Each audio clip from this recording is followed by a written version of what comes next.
امام اعظم ابو حنیفہ رحمۃ اللہ علیہ سے ایک شخص نے سوال کیا، کہا کہ حضرت ایک شخص ہے کہ جو نبی کا کلمہ نہیں پڑھتا، یعنی ہمارے نبی کا کلمہ نہیں پڑھتا، ایک دوسرا یہودیوں کو سچا کہتا ہے، تیسرا عیسائیوں کو سچا کہتا ہے، اس کے ایمان کے بارے میں آپ بتائیے کیا کہتے ہیں؟ امام اعظم ابو حنیفہ رحمۃ اللہ نے فرمایا کہ وہ سچا پکا مسلمان ہے۔ وہ کہتا حضرت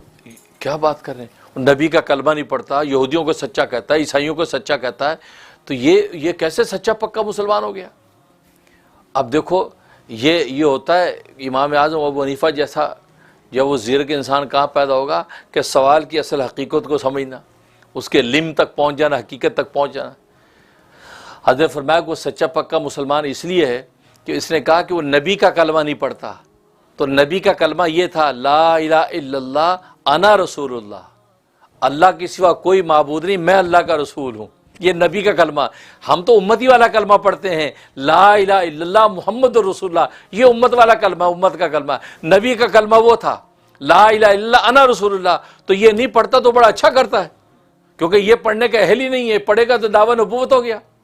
تو ہاں امت والا کلمہ پڑھتا ہے لا الہ الا اللہ محمد رسول اللہ، ایک بات۔ دوسرا اس نے کہا یہودی سچے ہیں، بالکل صحیح کہتا ہے، وقالت الیہود لیست النصارى علی شیء، یہودی کہتے ہیں عیسائی جھوٹے ہیں، یہ کہتا ہے یہودی سچے ہیں، یہودی سچ کہہ رہے ہیں کہ عیسائی جھوٹے ہیں، تو یہ ان کی تصدیق کر رہا ہے۔ اور پھر وقالت النصارى لیست یہود علی شیء، کہ یہ کہتے ہیں عیسائی سچے ہیں، صحیح کہتا ہے کہ عیسائی کہہ رہے ہیں کہ یہودی جھوٹے ہیں، اور کہتا ہے ہاں بھیا تم سچ کہہ رہے ہو۔ تو دیکھو یہ تو پکا مسلمان ہے، کیونکہ یہ دو تصدیق دونوں کی کر رہا ہے کہ دونوں جھوٹے ہیں۔ تو اس لیے ہم وقال الیہود وقال النصارى میں یہی کہتے ہیں کہ بھئی آپ دونوں ہی سچے ہیں، ماشاءاللہ آپ دونوں ہی سچے ہیں، کیونکہ دونوں ایک دوسرے کو جھوٹا جو کہہ رہے ہیں۔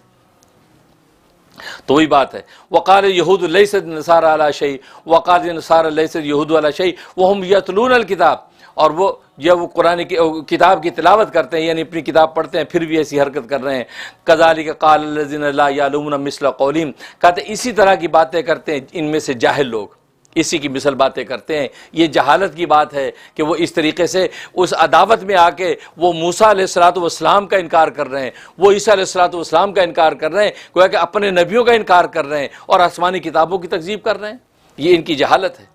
فاللہ یحکم، کا فرمایا دنیا کے اندر جیسے چاہے کرتے رہو، ایک دوسرے کا انکار کرتے رہو، فاللہ یحکم بینہم یوم القیامہ، قیامت کے دن اللہ خود ہی فیصلہ کر دے گا، اللہ فیصلہ کر دے گا کون سچا ہے کون جھوٹا ہے، حقیقت کیا ہے، کس میں فیما کانوا فیہ یختلفون، کہ جن چیزوں میں یہ اختلاف کرتے ہیں اس کے اندر یہ اللہ خود ہی فیصلہ کر دیں گے۔